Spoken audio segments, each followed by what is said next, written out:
ಬನ್ನಿ. ಏನಾಯ್ತು? ಕೂತ್ಕೊಳ್ಳಿ, ಆರಾಮಾಗಿ ಕೂತ್ಕೊಳ್ಳಿ. ಇವತ್ ನಿಮ್ ಅಡಿಗೆ ಮನೆ ಕೆಲಸ ಅಲ್ಲ, ನಾನ್ ಮಾಡ್ತೀನಿ. ಏಯ್, ನಿನಗೆಲ್ಲಿ ಬರುತ್ತೆ ಅಡಿಗೆ ಮಾಡೋಕೆ? ಬರ್ದಿದ್ರೆ ಏನಂತೆ, ಇದ್ದೇ ಇದೆಯಲ್ಲ ಟಿವಿ.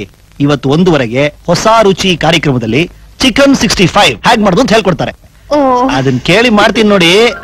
ಬಂತು ನೋಡಿ, ಇವತ್ತು ಒಂದಿನ ಮಾಡ್ತೀನಿ ಅಷ್ಟೇ. ಆಮೇಲೆ ಅಡಿಗೆ ಟೇಸ್ಟ್ ಇಷ್ಟಾಗಿ ಮತ್ತೆ ಮತ್ತೆ ಮಾಡೋದು ಕಂಪಲ್ ಮಾಡಬಾರ್ದು.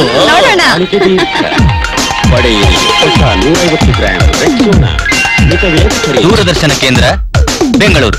ನಮಸ್ಕಾರ. ನಮಸ್ಕಾರ. ಇವತ್ತು ಕುಮಾರಿ ಲತಾ ಅವರು ಯೋಗಾಸನದ ವಿವಿಧ ಆಸನಗಳ ಬಗ್ಗೆ ವಿವರಿಸುತ್ತಾರೆ. ಅದಕ್ಕೆ ಚಾನೆಲ್ ಚೇಂಜ್ ಮಾಡಿ ನೋಡಿ, ಬೇರೆ ಚಾನೆಲ್ ಬರ್ತಿರ್ಬೇಕು.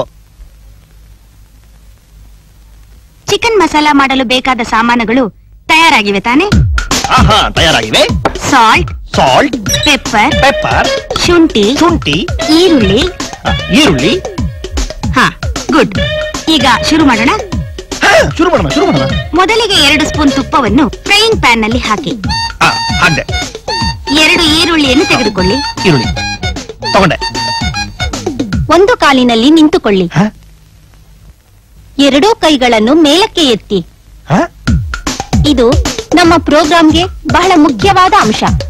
ಭಂಗಿಯನ್ನು ಯಾವುದೇ ಕಾರಣಕ್ಕೂ ಬದಲಾಯಿಸಬೇಡಿ.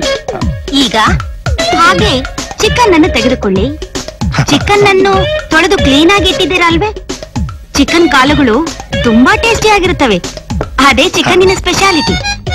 ನಂತರ ಚಿಕನ್ ಅನ್ನು 2 ಕಾಲುಗಳನ್ನು ಅಗಲಿಸಿ.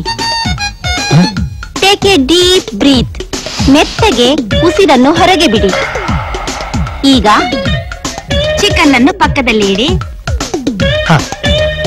ಈಗ ಗರಂ ಮಸಾಲ ಹೇಗೆ ಮಾಡುವುದೆಂದು ನಾನು ನಿಮಗೆ ಹೇಳ್ತೇನೆ. ಈಗ ಹಸಿಮೆಣಸಿನಕಾಯಿಯನ್ನು ತೆಗೆದುಕೊಳ್ಳಿ.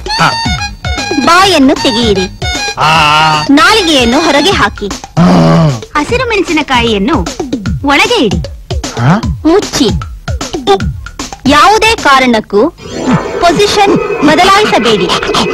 ಹಾಗೆ ನೆಲದ ಮೇಲೆ ಮಲಗಿ. ಬಲಗಾಲನ್ನು ಮೇಲಕ್ಕೆ ಎತ್ತಿ, ಎಡಗಾಲನ್ನು ಮೇಲಕ್ಕೆ ಎತ್ತಿ. 2 ಕಾಲುಗಳಿಂದ ಈರುಳ್ಳಿಯನ್ನು ತೆಗೆದುಕೊಂಡು ಆ ಈರುಳ್ಳಿಯನ್ನು ಫ್ರೈಯಿಂಗ್ ಪ್ಯಾನ್ ನಲ್ಲಿ ಹಾಕಿ. ಈರುಳ್ಳಿ ಕೆಂಪಗಾಗಿದೆಯೇ ಎಂದು ಗಮನಿಸಿ. ಇಲ್ಲಿಂದ ಹೆಂಗ್ ಗೊತ್ತಾಗುತ್ತೆ? ಮೆಲ್ಲಗೆ ಮೇಲ್ ಬನ್ನಿ. ಮೆಲ್ಲಗೆ 2 ಕೈಗಳನ್ನು ತೊಡೆಯ ಮೇಲೆ ಇಡಿ. ಈಗ ಟೇಕ್ ಎ ಡೀಪ್ ಬ್ರೀತ್. ಈಗ ನಿಮ್ಮ ಕಣ್ಮುಂದೆ ಕಾಣುತ್ತಿರುವುದು ಸ್ವಾದಿಷ್ಟವಾದ ಚಿಕನ್ ಮಸಾಲ. ಅಯ್ಯಯ್ಯೋ, ಒಗ್ಗರಣೆ ಎಲ್ಲ ಸೇದೋಯ್ತು. ನೀನ್ ಅಡಿಗೆ ಮಾಡಿದ್ ಸಾಕು, ಬಾ.